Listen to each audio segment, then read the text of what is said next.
Hello, this is Decoherent, and welcome back to some more Torment Tides of Numenera.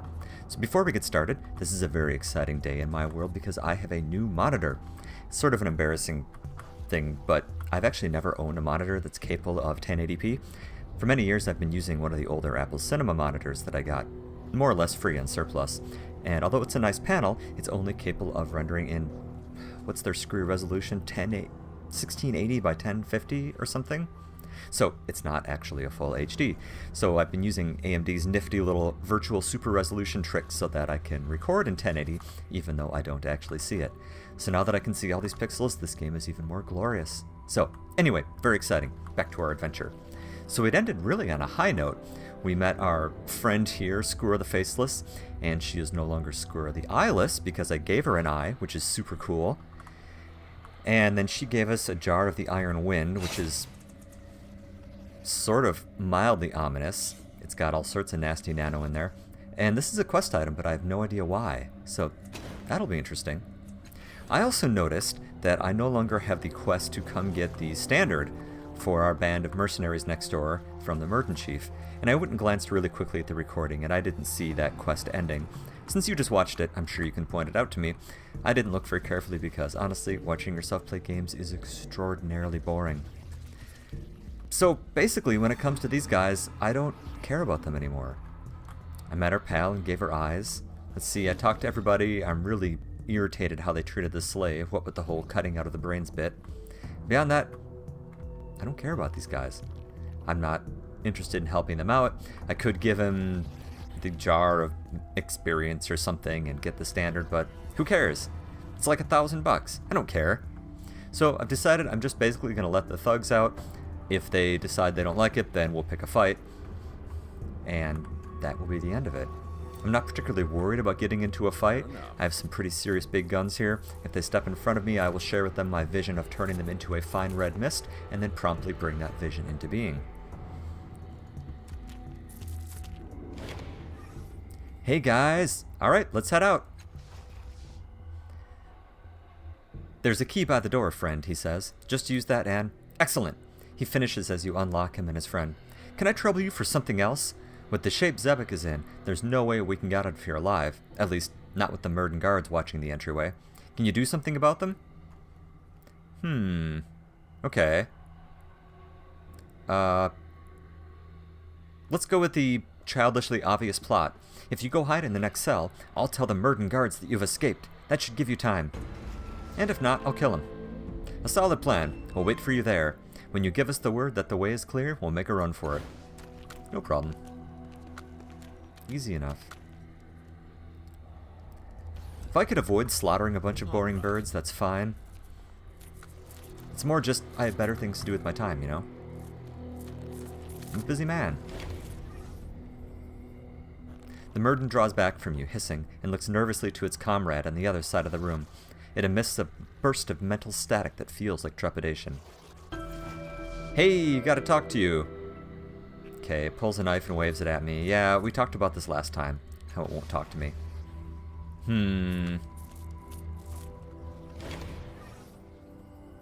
Ah, here we go.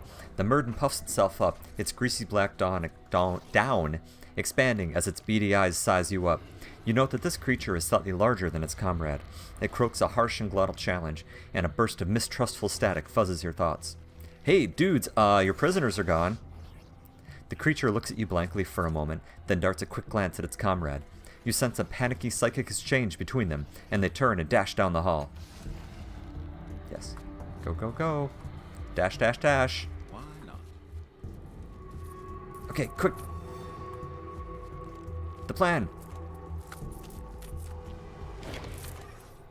This is your chance. Go, go, go. Remember that. You have our gratitude, friend. Farewell. Better run, or else not gonna have your gratitude. Helping strangers escape certain death in a gloomy dungeon? Definitely heroic. I know, right? Absolutely. Addendum added, you say? I enjoy addendums. Uh-oh. Okay. Find the missing patrols. I found 2 of them. Oh, no, okay, I guess there were only 2. I should return to Brusco and tell her what happened. Sure, let's. I don't think I have anything time-sensitive going on. Now. So I don't see any particular reason why I shouldn't go back and take a nap to refill all our stat pools. Not that we've used much. I used a bunch while I was drinking. A familiar experience to some of you, I hope. Let me glance at our list real quick. I don't think we have anything that's time sensitive. I'm still concerned about Avignée. We gotta hunt her down. The problem is, I have to go stick my head in a bunch of these maws, and I am not excited about that plan. So let's head on back and talk to Bruska. Say, hey, found your folks. Everything's cool, right? Maybe at this point, Waits for Prey will start to see us as a threat. Wow, I hope you guys can't see that flickering, because that is really dizzying.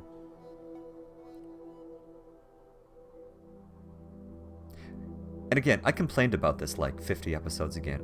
I do wish there was sort of a histogram or something that I could see that shows my relative tides. Because knowing that I am predominantly... what? Oh, gold and blue. That's kind of neat. But I'd like to know how far away I am from being like... a racist dickwad. So, anyway. Bruska. Buddy. Found your buddies.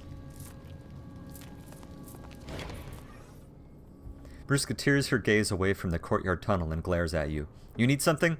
I don't have time to play the guide. Well, I rescued 2 of your men from the old slave block. Bruska raises an eyebrow. So you're the one? Yes, you matched the description Akin gave me.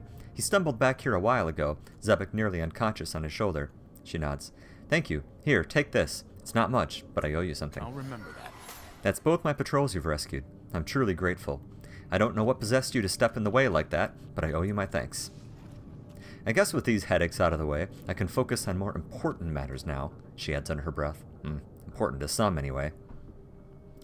So, what kind of important matters are you focusing on, then? Well, it's not really your business, but then neither were my patrols, and I do owe you that much. She shifts her weight and looks sidelong at the fortress door. The Memavira, now, you've probably heard she doesn't like to leave the fortress anymore. Well, that's because of the way the Bloom's been acting lately, and I think I know what the Bloom's behavior means. What do you mean? She lowers her voice. Do you know how the Memavira came to power? They say the Bloom helped her, and that it turned against the old Memavira and destroyed him.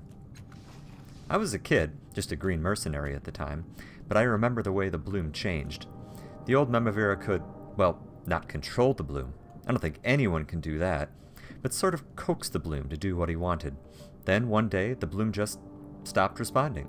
Maws closed or reopened in horrible places, and a few weeks later, the old Memavira was gone. She juts her chin towards the gate. The Memavira sees the similarities too, and doesn't want that to happen to her, so she's shutting the Bloom out. She doesn't know what to do. So she doesn't ever leave her fortress? Never. Not for months. She's afraid of the Bloom, of what it might do to her. She thinks the closing and shifting of the maws is a message, a warning. So the old Memavira just disappeared? They say the Bloom ate him, but I think it's worse than that. Worse! Her voice drops to a whisper. I've seen him, late at night sometimes, or in the dark corners of the Bloom. An old ghost in rags and a long beard. Maybe I'm crazy, or maybe he isn't really dead. She shudders. Either way, I don't want to know. Wonder if that's the ghost guy we saw over in the other room. Okay. Okay, so we could ask to see the Memavira, but I don't want to do that quite yet. Let's see if that's really who the ghost guy is. That's just one quick scene transition over here. Plus I need a drink.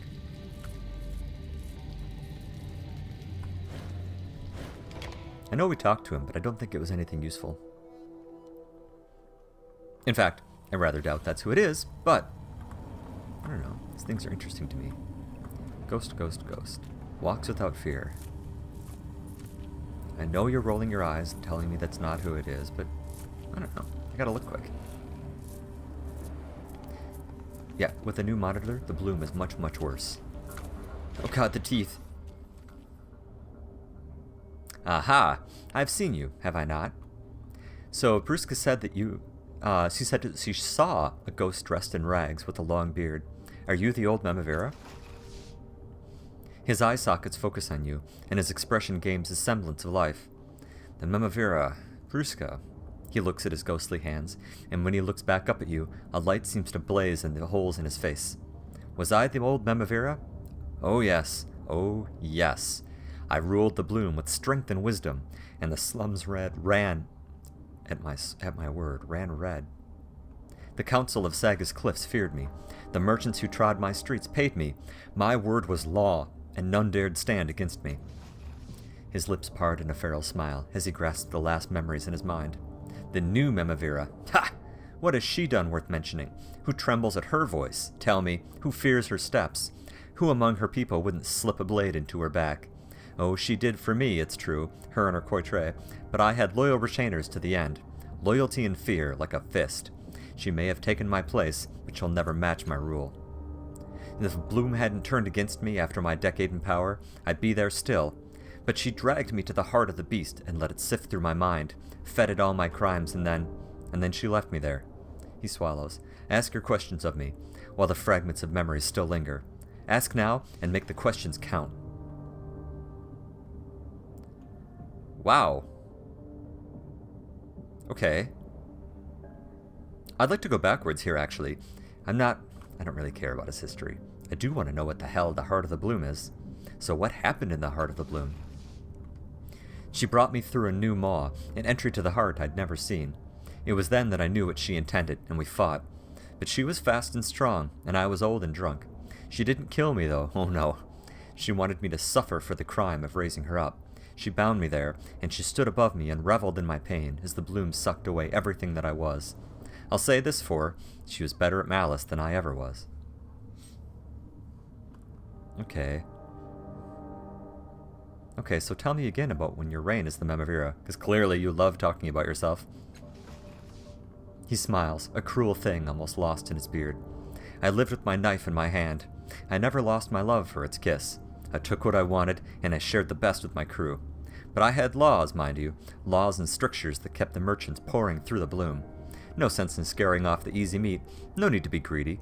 They said I was weak, but that was because they didn't know how strong I truly was, and that's why the bitch came for me. Too grasping she was. So, you don't think much of her, do you? He snarls. A backstabbing harlot, scheming whore. She couldn't hope to hold what I'd built. She has a talent for brutality, but no mind for structure. Even if I've forgotten her, I'll laugh when the bloom devours her. So how'd she trick you, anyway? The memories slip, light skittering down a tunnel. As I grab at them, they go. His voice pleads. Stop them, they're me. Whatever, dude. Probably deserved it. That was interesting, though. Very, very interesting. Okay. Oh, Tiber level. Wasn't even paying attention. Oh. How many short am I? 25. Excellent. Tiber. Stat pools or effort? Okay, let's hold on. I always forget. This uses int. Hook is my Sucker Punch's speed. Okay. Usually with him, we're using Sucker Punch, which is why I think I have put more points in speed. Should I put one more in might? Yeah. Or do I keep going with speed? Nah, let's go with speed. Oh, I can get one in each. Perfect. Easy. Excellent. Okay. Let's head on back out. Like I said, I'll just reset my stat pools quick, and then we'll continue on our quest. And by quest, I mean, I think it's time to go in the mouths. I'm so unhappy about this plan. I'd say nobody asked for my opinion, but then they did, and then they ignored it. Actually, before I rest, let's go poke at Waits for Prey again.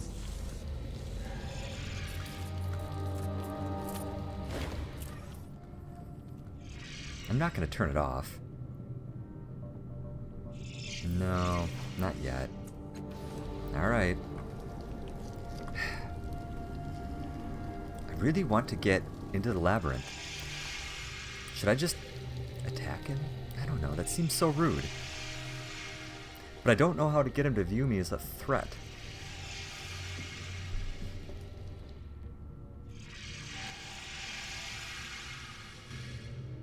How do I get to become a predator in the eyes of the bloom?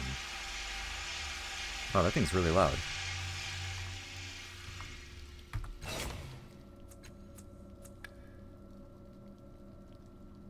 Yeah, I already found her, right? Yeah. I'm still wondering what happened to Avignez, so let's go ahead and take a quick nap. That's right, Kian.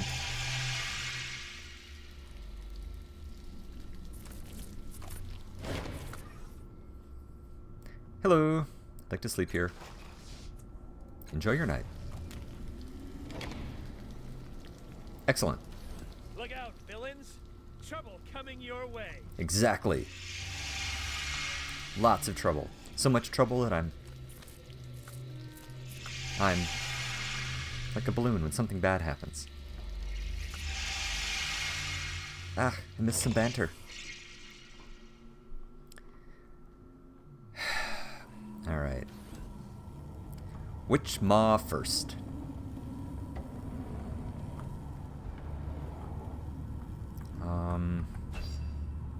If I don't want to do either. Well, let's go to Little Neelesh. Yeah, and again, I noted that our quest log says, oh, go to Little Neelesh, and we went there and we did kind of everything. And I didn't see any hints of his ex. I guess once we come in here, should we ask him? Should we go ask the nifty non-human that's in charge of things? I don't know.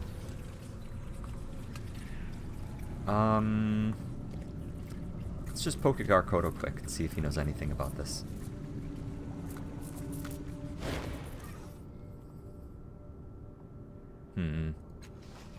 Alright.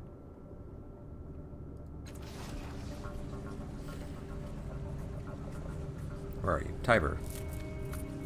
War makes villains of us all, but what Herja did... He spreads his hands as if trying to hold something foul at bay.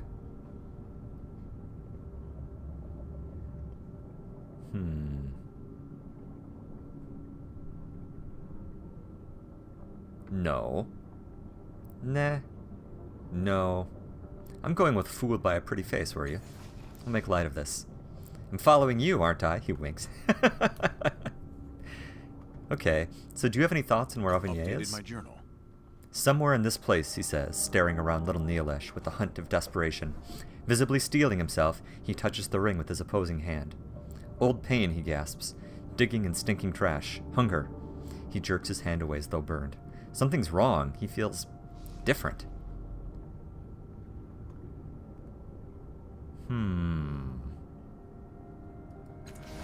Okay, that's weird. That's really weird. Feels different.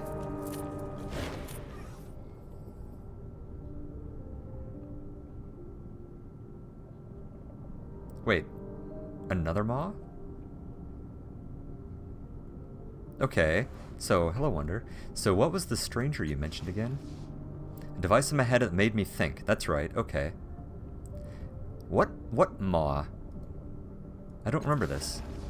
Let's go talk to Ain Tazan real quick, because I don't remember exactly what is going on here. Oh, that's right.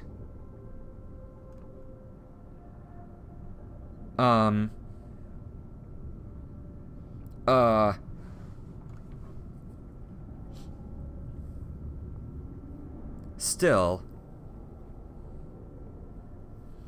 Okay, do I just slash away at him? Okay, I don't remember all this. Hold on. Right. Okay. Search Little Neelesh for someone digging through trash. Okay. Crap, so I don't remember what the deal is with him. Like, he, like, had a maw in him or something super creepy like that. Yeah, really creepy. And I don't remember what it was it wanted. I'm feeling just, like, kind of the whole stabbing bit.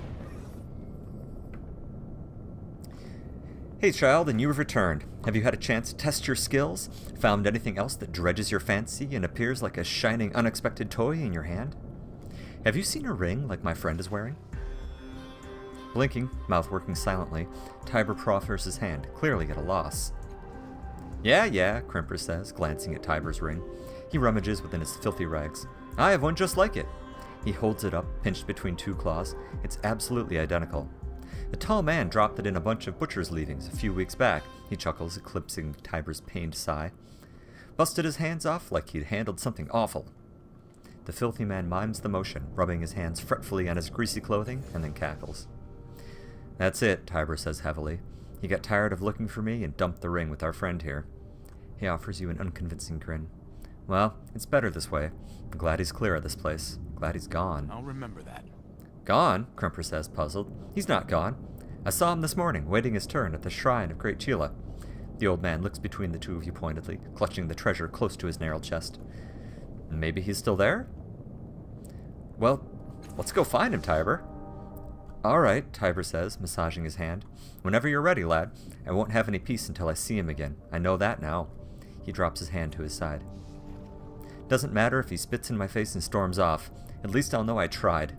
He glances over at Avignier's lost ring, and the old man tucks it protectively back in the rags with a suspicious scowl. Tiber's mouth quirks, but he leaves the scavenger to his treasure. I'd buy it off you.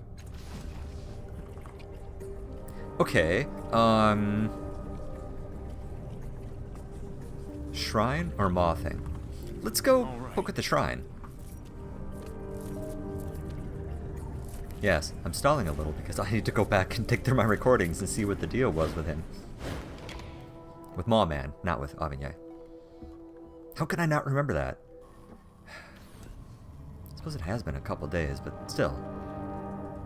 Okay, so... Man who dropped the ring is at the shrine. Okay. I'm ready. Yet another in our long line of interesting cults.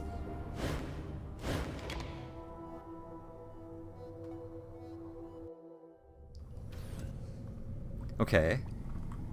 Cultist, Ragman, cultist.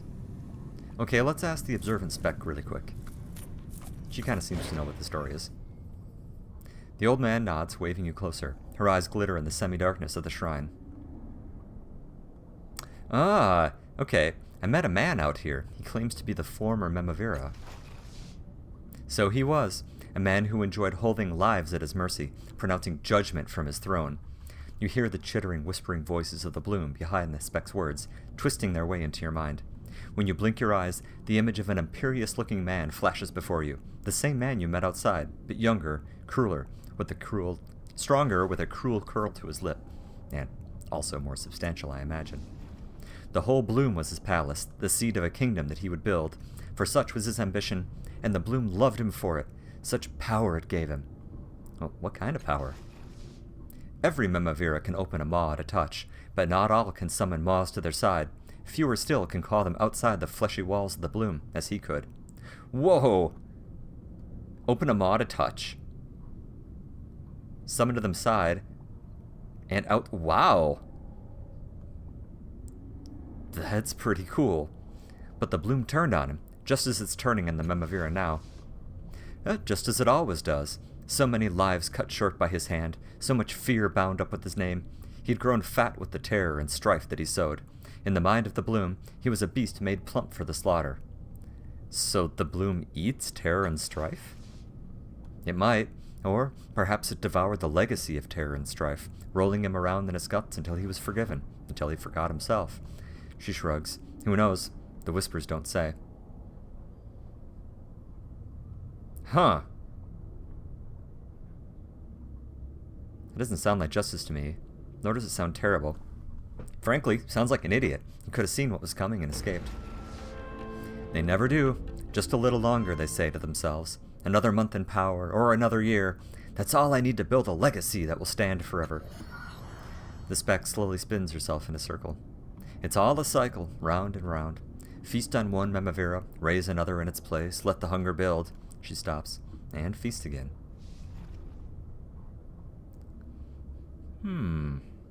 So now the bloom wants to eat this Memavira, and that's why she's hiding in her tower?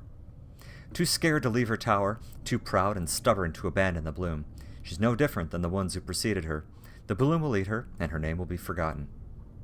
How long has this cycle been going on? Oh, since the time of Chila, at least, so 4 centuries? 5? She seems confused. Before that, who knows? There was no spec to watch and remember. So if Chila was the first Memavira, wouldn't she have been part of the bloom's feeding cycle too? The spec turns to you sharply, her eyes glittering. What are you saying? What am I saying?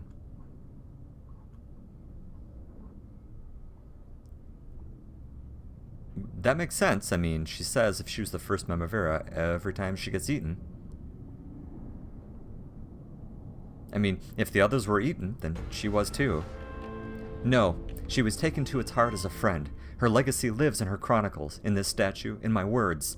The bloom won't let her be forgotten, and that's proof that she's not like the others. I think I agree with you. No one seems to know anything about the former Memavira.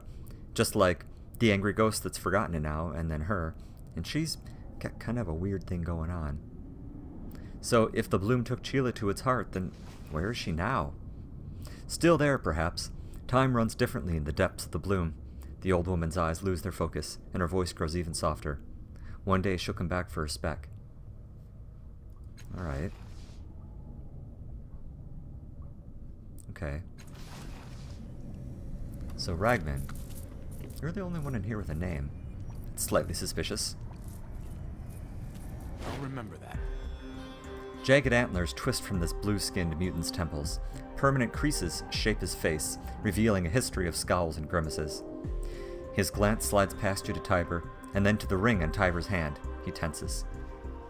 I had a feeling you'd be coming for me sooner or later, he says, lips twisting. I never should have put that ring on. His twisted hand grips towards a crude dagger on his belt. Bullying a little girl wasn't enough for you, yeah? You want to finish off the work your friend started? Tiber looks to his hand and then to you, confused. You turn your attention back to the mutant. So, you aren't Avigne, are you? Is that his name? Nope, I ain't. He drops his hand back to his side. I'm a thief, and I ain't nothing like what people would call a nice man, but I ain't no Avigne either. He spits on the ground. It's like this. Kelsey has these headaches like I did at her age. The only thing that helped her sleep was that singing wall. He looks between your blank faces, and his brow furrows.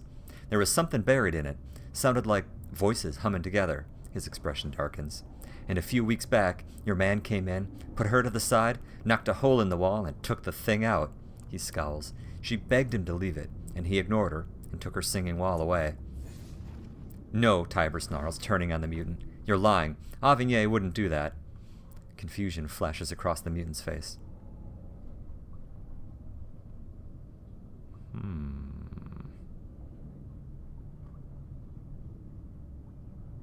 The guy doesn't seem to know what the hell you're talking about.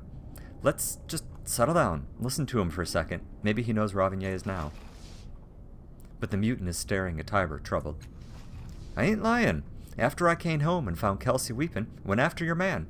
Caught him alone, and maybe he saw my daughter in me, because he told me he was sorry, and that he took her music away because he was doing dirty work to help a friend. He eyes Tiber. Not that that excuses anything, but he might have been telling the truth. After I put the ring on, I heard laughing. That's why I dropped it. Couldn't stand the feel of that voice in my head. And he, what, gave you the ring as compensation? Tiber says, his hands balled into fists. The mutant blinks. No, I took it off his hand before I dumped the body, he says. Hold on. A second later, Tiber slams into your outstretched arm. Just, dude, hold on a second. Seriously. Deep breath. If you kill Avigne, he's meat. You hurl yourself against Tiber, holding him back from the cowering mutant. Slowly, you feel the rage drain from Tiber until he sags in your arms. Then, with firm, calmer hands, he pushes you away and turns his back on the mutant, who flees immediately. I will have words with Dracogen, and soon.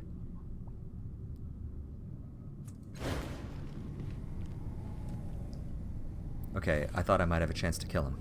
No, I'm a little disappointed. Can't stop thinking about your meal vest. You know, you build up an impression of what a city of immortals might look like. Libraries and such. Maybe some tea shops. that wasn't a city. That was a prison, built by your changing god. And your siblings live there by choice, bickering over who owns the cutlery while their executioner waits at the door.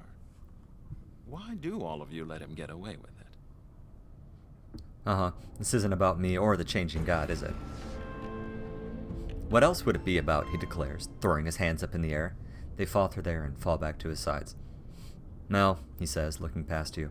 You're right. It isn't. His lip quirks. Bring out the honesty in me. I hate it. He massages his eyes. And yes, being honest, I don't see much of a difference between your changing god and me. Give or take immortality, mind you. I never set out to hurt anyone, he says, planting his hands on his hips as though he's holding himself in place. But I did. Didn't always mean to, but there it is. His hands tighten on his hips, shackles of flesh and tendon. I regret every time I left a man to take the bite for me. I do, and I'll swear I'll never run again, but then I do it again.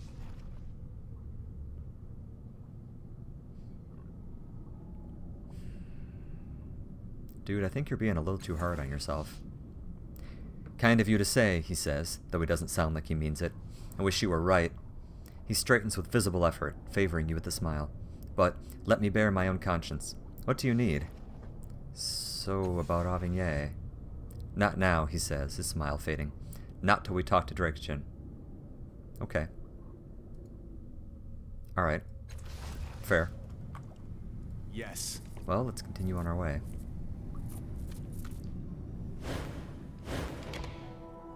I'd hope to get a few more answers out of him. I just wanted to make sure that, like, the mutant is actually the one who killed Avigne, because I was going to turn him into dinner. Or possibly a nice rug. So... Okay. Great. Just great. So, it seems pretty clear to me that Drakechen knew this, and was just expecting that Tybur wouldn't find out about it until after we'd run his errands. Not amused. Not amused at all.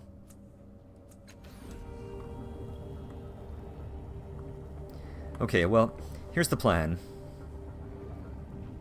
I still have to dig through these maws, and I'm not real happy about it. So the question is, do I do it first, and then go throw down with Drakechen, or do I go talk with him? Possibly in a very aggressive manner involving stabbing. I don't know. I'm gonna have to think about this. And actually, we've been running for a bit now, so I'm gonna go ahead and take a break and meditate a bit, and go try to remember who the hell that guy was that has the maw on him and why we care. Then when we come back, we'll make some decisions and go on from there. So, thanks for watching, and I will see you next time.